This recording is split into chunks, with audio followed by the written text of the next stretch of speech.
Hello, welcome to Casual Veteran Gamer, and you have caught me inside the Goblin Camp. What we're going to do today is take on the Goblin Camp without using too many cheesy tactics. And I do just want to point out, I'm just going to show you one particular way to do this. There are other ways. I'm not trying to profess this is the best way, but it's an easy way. Also, you don't have to fight the goblins at all. You can walk straight past them, straight into the temple here, and you don't have to attack them.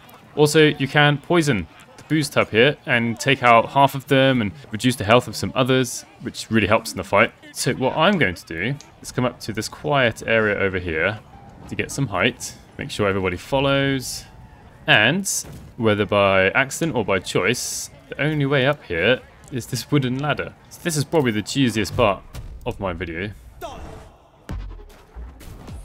Destroy the ladder, and the goblins have a hard time getting up. I haven't even set my characters up properly here. Let's just attack, let's just start.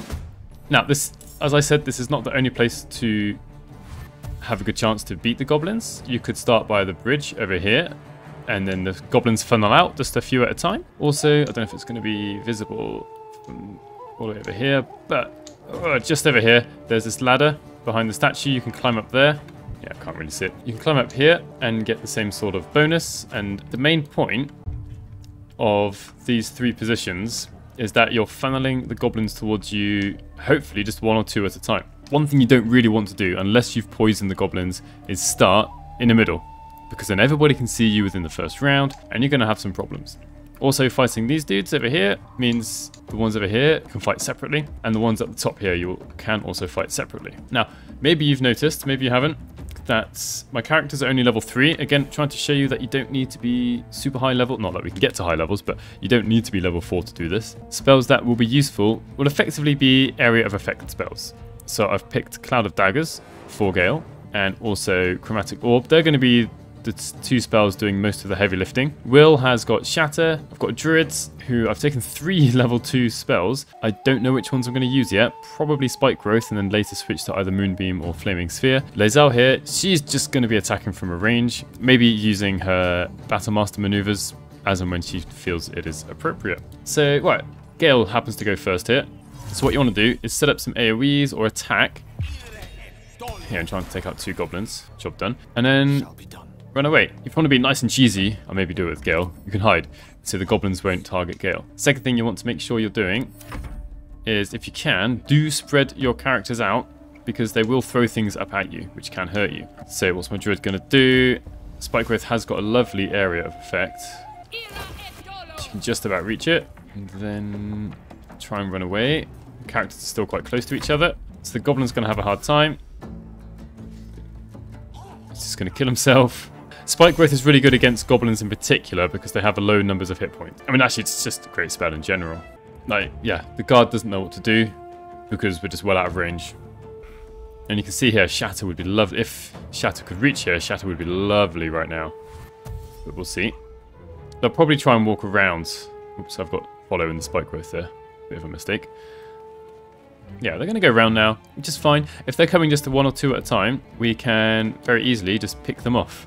Now let's see, can Will... He can, good. And he's got Repelling Blast, which helps, actually, with dealing damage.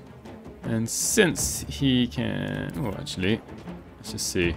I'm not going to use Shatter here, because these goblins might move and hurt themselves anyway. But I can always start with... Ah, they're a bit too far. So start with the ranged attackers first. So the Warlock here is going to be my first target.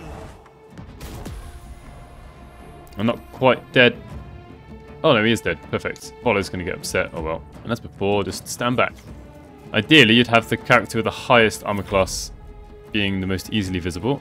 Goblins are getting a bit cleverer nowadays. Do try and jump out of Spike Growth. Oh, but they will still walk through Cloud of Daggers. Perfect. Alright, Follow's probably going to attack. Oh well. We'll see. By having the high ground, we add +2 to our armor class and +2 to... effectively +2, because the enemies will have a -2 to hit, and we get a +2 to hit. You could, if you want to use consumables, Void Bulbs in the middle of things like Spike Growth and Cloud of Daggers work really well, but you might not have them, so I'm not going to use them, but it would work very, very well. So yeah, we're going to go for the one that's closest. Now her dexterity isn't great, but oh well, what can we do? Probably just need to shoot, don't need to waste any maneuvers. And yeah, she's just going to stand here, trying to take any hits that come, so the other people get left alone. What's Sharpeye going to do? Are they able to jump out? Looks like they're going to dash out. They're going to jump as well? Yeah, probably going to die. Yeah, so Spike Growth will do a lot of heavy lifting, but you don't need to have Spike Growth. For now, I'm just going to make the Imp invisible.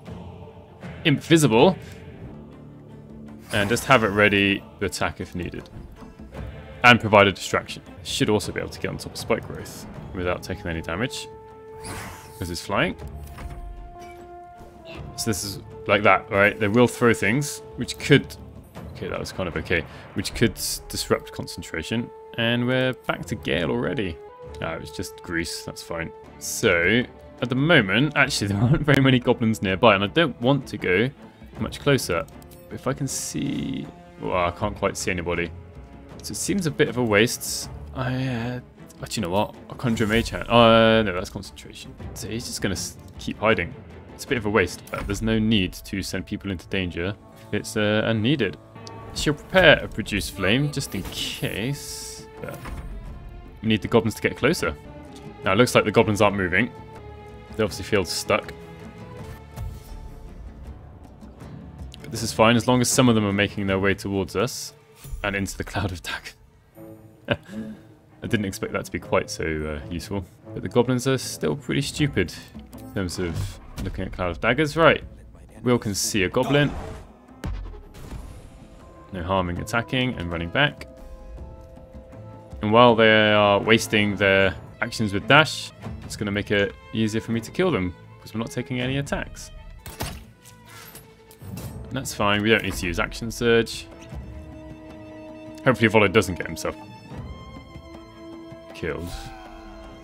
Oh well. Alright, I'm going to wait one more round to see what these goblins do. Don't know if they're going to move or not. Doesn't look like they are. Part of that is because of Spike Growth, I think. Since we can't reach them, we're just going to wait around. In fact, it might be time to move. We'll get rid of Spike Growth. So I'm just breaking concentration and waiting to see what they do. So they are making their way towards us now. Goblins don't like Spike Growth. They don't mind Cloud of Daggers. He's going to come along. But hopefully you get the idea, right? We are staying up high, out of the range of them, taking them out as they come along. And I feel like you could do this with any party setup. Right now, we won't be able to see that one easily. I think I'm going to go with a Hex.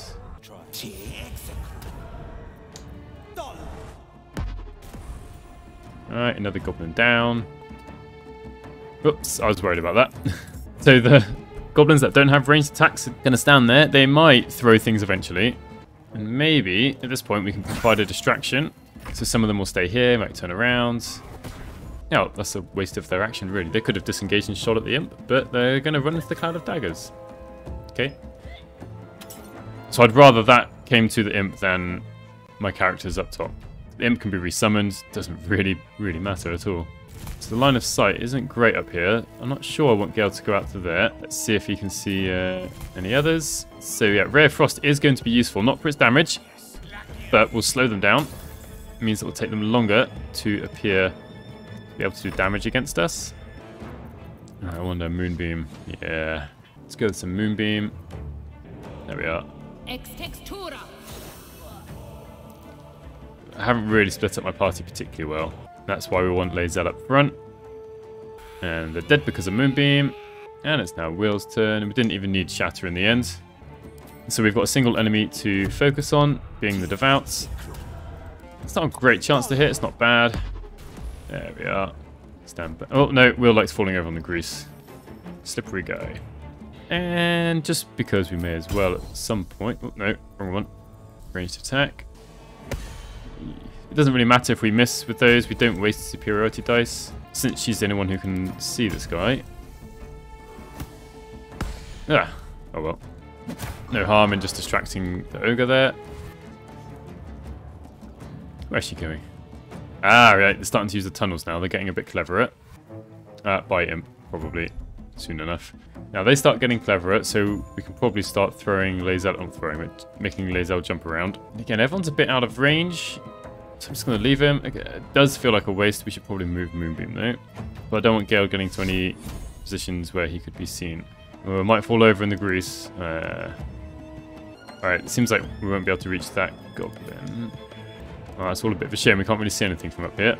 I wonder if we can throw flame. No.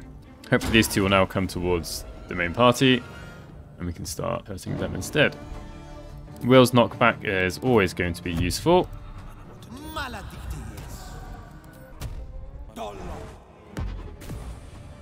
We could set up Spike Growth or Cloud of Daggers behind someone. Will improve the knockback even more. Ah, phew. Saying that's kind of what I'm starting to worry about. Right.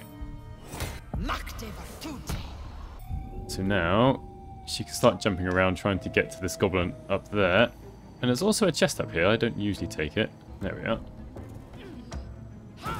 Now she's used her action already, but yeah, heavy crossbow. I imagine Lae'zel should be able to take on Gribbo there. Oh, she's come back down. She's running away. Alright, Cloud of Daggers is starting to lose its effectiveness. No one's actually run into it for a while. So let's try and slow down the guard. Oh, no. But, almost the same thing. It fell prone. It's like as good as. Oh, no.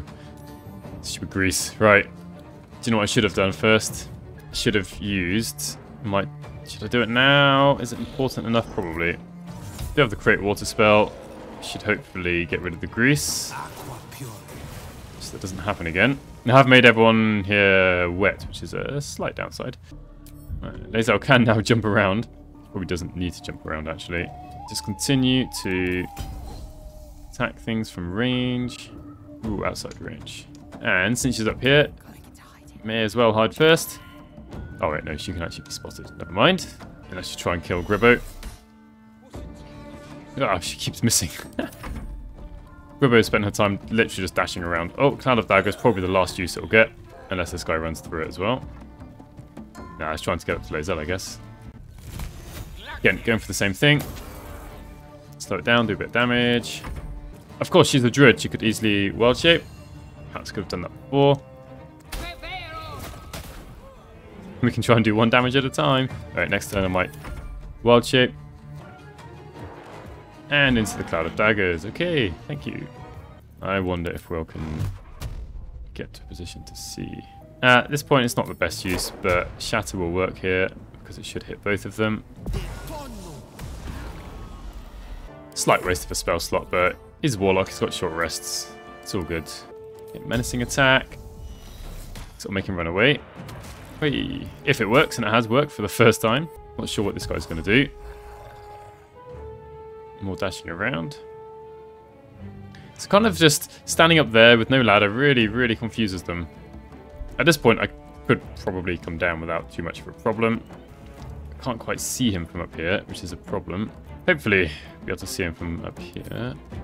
Let's go for electric. No, can't. Leave him there.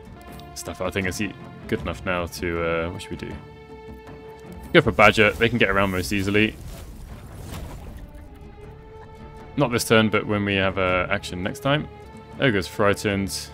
It's probably safe enough to jump down. Not out of movement speed now. Hey, Lae'zel's good for something. Right, let's get her back down here. Hopefully not taking too much damage. Oops. Jumping onto Taverns there. Sorry, Taverns. He seems stuck here. Didn't plan for that. I mean, I didn't intend for that to happen. Oh, concentration broken by that simple jump. Fair enough. It's been up for long enough. So let's see. Ooh. Apparently, we can burrow to there. We can burrow through walls. Hopefully knock him prone. No, never mind. Alright, down we go. Let's get Lae'zel nice and close as well without hurting Taverns this time. Still taking some damage, I imagine. She's good for it. And then, wow, just menacing attack. It's really quite a good idea at almost all points. There we are. They're going to run away. Oh, no, falling through the wall. That's what he was trying to do before. We didn't get our opportunity attacks. Boo. Well, because we're a bit upset at that, just going to go over the top here. Well, I say over the top, but... Ooh, I don't know if I can get close enough for the automatic critical hit. Oh, I can. There we are. Oh, he survived with 1 hit point. Let's try this again.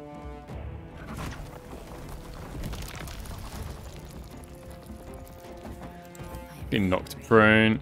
So when we go here, we can see the movements going through the wall. What I'd suggest then, let's move to the side, jump up. And we don't need to use any of the Battle Master maneuvers.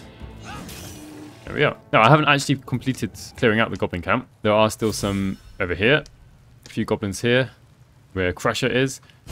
And there are some hobgoblins and a few goblins up here. And at this point, this should be much easier to take on. I would probably advise that you just walk up this side with your party and take on the goblins and hobgoblins before moving along down to taking out the Booyarg and Crusher and his lot. I'm not going to show all that. I feel like most of you watching should really be able to do that by yourself. If you made it this far, please do consider subscribing. So let me know how you clear out the Goblin Camp yourself. Whether you've used the position that I've used before, which position is your favourite, whether you use the boost tab or not.